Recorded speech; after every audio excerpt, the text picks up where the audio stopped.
secrets of different bills. Hey, don't condemn me, you need it, I got it listed here. You wanna make it, I'll show you just how to make it here. I got all the rarest bills, and I ain't done yet. Went from the finish to making bills like a prospect. Flow space and slashes to catching us with a lot of threat. You keep the medals cause the right one's coming up next. Only scratch the surface, still they try to drag my name in dirt. They try to bring me down, see me winning, you ain't like me. Yo, what's good, my nephews and nieces? And this is your favorite uncle, Uncle Demi, and today I have another special banger for you, right? Today I'm gonna show you how to make a really solid 1v1 build, but before we get into the video, make sure you drop a like, subscribe, as like of the video, push the video to the recommended, and of course subscribe and put your note game for my daily uploads. But without further ado, let's hop straight into the video, okay? So, first and foremost, left or right-handed doesn't really matter. I decided going left-handed because I'm left-handed IRL. To me, small forward, power forward, shooting guard doesn't really matter. Center, hell, you know, like, you're going to be 6'9" with this. 6'9", 188 pounds with a 7'4" wingspan, okay? To me, I think that that's just going to be the best bet. You want to have a little bit of height just in case you are matched up against this bigger, stronger post-scoring type wings. So it just makes sense to go at the 6'9" route. I know some people that like to go 6'6", but I decided to go 6'9", okay? For the speed, we're going 80 on the speed. It really doesn't matter like about speed unless you're trying to get an actual attribute, okay? So just keep that in mind. Now, acceleration, we are going 73 because we do need to get that fast speed on silver. And I am going to go 74 on the strength just because I just feel like you need to have some type of strength. You will get bulldozer and of course, move on Forza and brick wall, which are going to be really, really good for 1v1s because brick wall, this doesn't help with screens. It also drains energy, okay? Then we're going to go 75 on the vert. That's just really to get the Giannis dunk packages. And then, of course, we'll max out that stamina because you never know how long the game is going to get, all right? Okay, so then when we come here, I am going to go 80 on that driving layup. I talk about this all the time, but I just feel like it's a really good to have the 80 layup with the Pro Touch Hall of Fame. Now, if you do not really value that layup, that's perfectly fine. Drop the layup down and just focus more on standing dunks. That is still good, too. That's a good option. There's not really a right or wrong answer with this.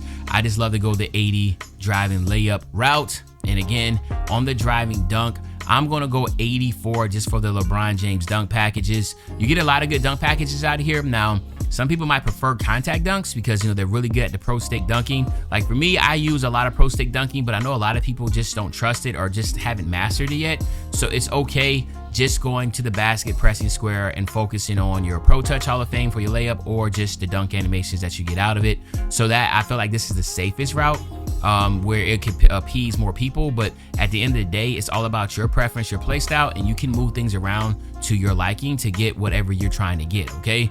Now, on the standing dunk, we're going 75 on the standing dunk for, again, to get the Giannis dunk package animations. But it also is going to help because your standing dunks are really good this year. So if you're able to go straight to the basket, you can stop, do a head fake, they jump, and then get the standing dunk animation, right? So it's pretty simple here. You get the precision dunker on silver, aerial wizard is on gold, which again doesn't matter because it's a 1v1 build, but fast switch and rise up is big. Now, if you want to go higher up into the 90s and stuff, you're just going to have to drop your driving layup and your driving dunk. And again, I've seen 1v1 builds that focus on that too, where they just more so focus on just getting to the basket, head faking, doing standing dunk animations. So again, it's really up to you, right? Now, when it comes to the mid-range, I think that's gonna be one of the most important parts of the 1v1 because you'll be put in a situation to do a lot of fades and stuff. I think 87 is good because it does give you the T-Mac base, but you know, it's really about what base you're really excited about because again, it really doesn't really matter. In my opinion, 86, if you're not really a T-Mac fan, 86 is good enough. 87 is nothing there other than just a T-Mac animation. Now, on a 3-ball, you can go 76, right? And, you know, be happy with the corner specialist and Agent 3's on bronze, or you can just go up to 80, which again, there's no benefit by going from 76 to 80 other than just the rating, okay? But we know that shooting is already as easy as it is, especially for wide opens. So it's really your preference there. Again, make the adjustment as you see fit. Doesn't need to worry about free throw, but I did go 65 because I didn't have nowhere else to put the attributes, but you don't have to do free throw because it's a 1v1 build. Now, can this build be played in the park and all that type of stuff? Of course, right? Like, let's just keep it a stack. But I know some people that just plays this strictly 1v1 or just is curious about the 1v1, so that's the reason why I went that route. Ball handle, we're going 80 on the ball handle. Don't worry about pass accuracy, obviously, because you ain't passing nobody. But you do want the 80 ball handle and then also that 75 speed with ball so you can be able to get at least pro dribble style or something of that nature. 80 ball handles gonna be good, but you do, as you see here, you do get the physical handles on gold, which is going to be big as far as trying to get to that basket or getting whatever you want accomplished. Okay, so 80 ball handle, 75 speed ball for like the Magic Johnson, pro dribble, dribble style. Who else we got? Let me see. Kevin Durant, LeBron James. It's not that bad. I kind of put LeBron James third behind pro, and I go pro, Devin Booker, and then LeBron James. That's kind of how I rock with the 75 to 80 range on the speed with ball. But again, it's all about preference. All right.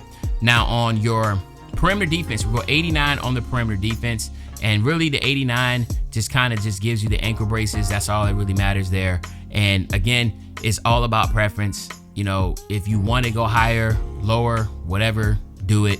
I'm just giving you like a template. Okay. On your steel, we're going all the way up to 85 on the steel. Now, some people will want to have a 91. They want to have the gold glove and that type of stuff. I've seen that. Now, if that's the case, obviously you need to drop your height. That's it. Drop your height, and then you have to make some adjustments as you go. But just again, you know, a lot of people are going to be coming in there with the ability to, a lot of cards players that are going to be in the 1v1 aren't necessarily 1v1 builds. They're just going to be in there just for that. This is meant for 1v1. And I feel like, you know, steals is not going to be should be your way out. It's good to be able to get a reach every once in a while, but for the most part, it's just the versatility that's going to help you win a lot of games.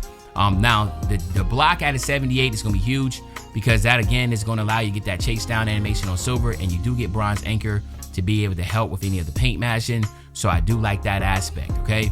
And then, of course, we go 66 here, no benefits there. And then we're going to go at least 60, because as you can tell, 60 will give you the rebound chaser in the box out. It's important there because if you don't have it, you just don't get the jump animation where you try to get that animation. So it's really about, you know, just getting the animation. That's it, to be honest with you, okay? Not really going to be a telltale there. Sometimes it's make it take it, other times it's not. So it just really depends on the mode of the 1v1 you're in. But I think you at least need to have rebounding. I know some people that don't have the rebounding, okay? So as you can see, pretty much set for the 1v1. But like I already stated, if you want to have the standing dunk animations, you'll have to drop this down. In my personal opinion, I feel like the best way to drop it down is to 65. And then, of course, you'll be able to get that standing dunk up to whatever you want. Some people prefer the standing dunk, some people don't. To me, it doesn't really matter. It doesn't change anything. Now, let's say, for instance, you want to have contact dunks. Okay, so no difference here. Drop this down to 45 and work your way up to an 89, and then get your vert up to a 78, and then boom, now you have contact dunk animations. You could even go 90 on the driving dunk, right, and get the straight arm tomahawk dunks and that type of deal. So again, there's so many different routes that you could go. There is no right or wrong answer, and I just want to show that it's all about your preference. Like, what do you value and what you don't value? And you know, that's just kind of how I'll leave it. If you wanted one more last thing, if you said, hey, you want to get some post control, okay, because I know some people want to work in the post and be able to, like, you know, do all that glitz and glamour and all that type stuff, you're gonna have to drop your driving layup and driving dunk all the way down as far as it can possibly go, okay? And then you'll be able to get your post control. At minimum, you should try to get to an 85 with that. So just keep that in mind. But at the end of the day, it's all you, all right?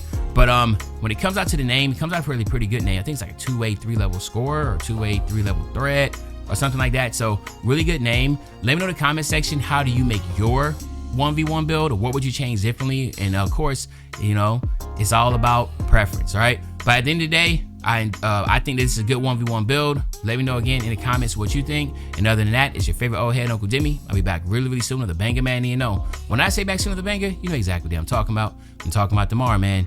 I'm out.